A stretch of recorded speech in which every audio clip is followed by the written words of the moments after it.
Hey guys, welcome back to new video, and today we are going to talk about vibe coding. Everyone is talking about vibe coding on the internet, so I thought I should also talk about it. So make sure to watch this video till the end. So let's start. So firstly, let me explain you what is vibe coding.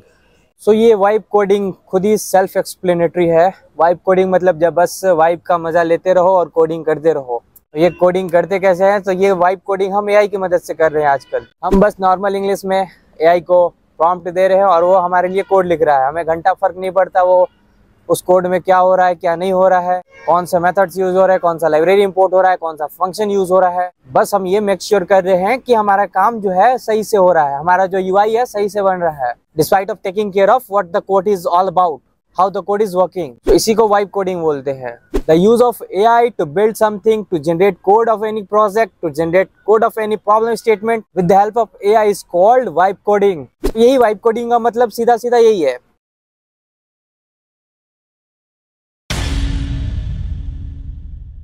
So now let's talk about some famous tools for vibe coding. तो सबसे पहले तो जितने भी chatbots हैं उनकी बात करते हैं. So most famously हमारा चैट जीपीटी है. चैट जीपीटी में कुछ जो मॉडल्स हैं वो काफ़ी बेटर हैं कोडिंग के लिए, और उन मॉडल से भी चैट जीपीटी के जो कुछ मॉडल्स हैं उनसे भी ज़्यादा जो क्लॉड के मॉडल्स हैं, क्लॉड सोनेट 3.5 और भी अलग मॉडल्स हैं, वो काफ़ी बेटर परफॉर्म कर रहे हैं कोडिंग के मामले में. एंड बहुत सारे अभी AI based, AI powered IDEs और एडिटर्स भी मार्केट में आ रहे हैं, जैसे कि कर्सर एडिटर और विंडशफ. मैंने कर्सर बहुत यूज़ करा है.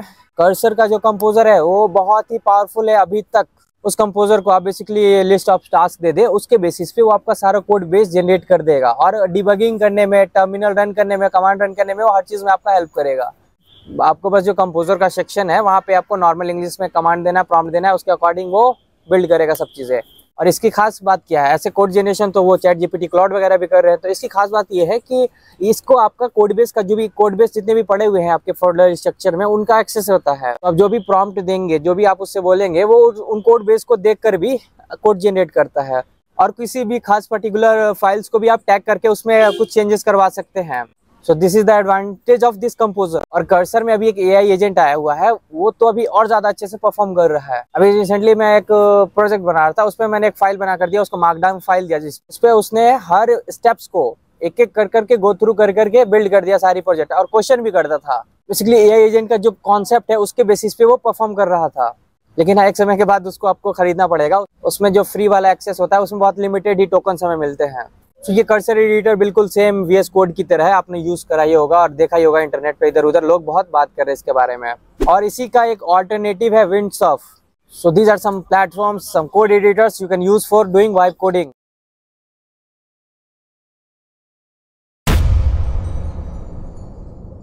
नाउ लेट्स टॉक अबाउट कि क्या हमें वाइब कोडिंग करनी चाहिए. So I am going to share all the perspective as a student. और मैं यहाँ पे किसी को कुछ सजेस्ट नहीं कर रहा हूँ, किसी को कुछ एडवाइस नहीं दे रहा हूँ. आपको जो करना हो, जैसा आपको लगे कर सकते हो, पर as a student I am just sharing my point of views.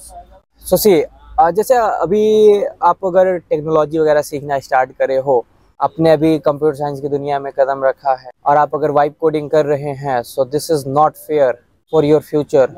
Because as a beginner आपको फर्स्टली टेक्नोलॉजी समझनी चाहिए, आपके फंडामेंटल्स क्लियर होने चाहिए. आप जो भी प्रोग्रामिंग सीखेंगे उनका फंडामेंटल्स क्लियर होना चाहिए. फर्स्टली आपको अपने फंडामेंटल्स स्ट्रॉन्ग करने पे, अपने बेस को स्ट्रॉन्ग करने में फोकस करना चाहिए अगर आप अभी इनिशियली कंप्यूटर साइंस की दुनिया में ग्रो कर रहे हैं तो. क्योंकि डायरेक्टली आप इन एआई की मदद से कोडिंग करेंगे, प्रॉम्प्ट दे करके प्रोजेक्ट वगैरह बनाएंगे, तो आपको फिर कुछ समझ में नहीं आएगा कि उसका बिहाइंड द सीन हो क्या रहा है. और ये एआई क्या कर रहे हैं, सीनियर डेवलपर्स जैसे कोड लिखते हैं. सो कोड समझना, काफ़ी ऑप्टिमाइज कोड लिखते हैं, तो वो कोड बिगिनर्स को समझने में काफ़ी डिफिकल्टीज भी होगी. जो सीनियर डेवलपर्स है, जिनको सब चीज़ें पता है कि कोड में क्या हो रहा है, वो चाहे तो जो उनको आता है ऑलरेडी, वो उन्हें ऑलरेडी सारी चीज़ें पता है, तो वो अपना कोड जनरेट करवा सकते हैं. क्योंकि ऐसा करने में आपका बहुत सारा टाइम बचेगा और बहुत सारे रिसोर्सेज भी बचेंगे. पर as a beginner, as a college student, we should focus on building our fundamentals, building our base, building our mindset for problem solving, despite of using these AI for our code. पर हाँ, ऐसा भी नहीं है कि आप AI बिल्कुल भी यूज़ मत करो. AI का और भी बहुत सारे सिनेरियोज में, बहुत सारे पर्सपेक्टिव से यूज़ किया जा सकता है. जैसे let's take a scenario, suppose आप कोई प्रोग्रामिंग सीख रहे हो, उसका कोई कॉन्सेप्ट नहीं आ रहा, तो आप एआई को इस तरह से प्रॉम्प्ट करें कि भाई मुझे कुछ नहीं आता, मैं बिगिनर हूँ, मुझे इस कॉन्सेप्ट को अच्छे से समझाओ डिस्क्रिप्टिव वे में, एग्जांपल के साथ, उससे रिलेटेड क्वेश्चन वगैरह मुझे दो, उससे रिलेटेड मुझे लीड कोड के क्वेश्चंस दो। सो इस तरह से इस इन्फॉर्मेटिंग के साथ आप एआई को यूज़ कर सकते हैं अपने डेली लाइफ में। और भी आप जो भी आपको लर्निंग्स के जो भी फेजेस होते हैं उनमें एआई को यूज़ कर सकते हैं। And I'm not giving any advice, any suggestion. I'm just sharing my perspective as a student to you.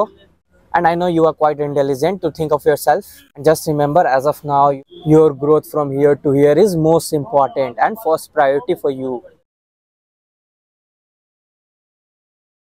So that's it, guys. Go and build your logic, build your technical skill, build your fundamentals, build your base, and keep pushing your limits.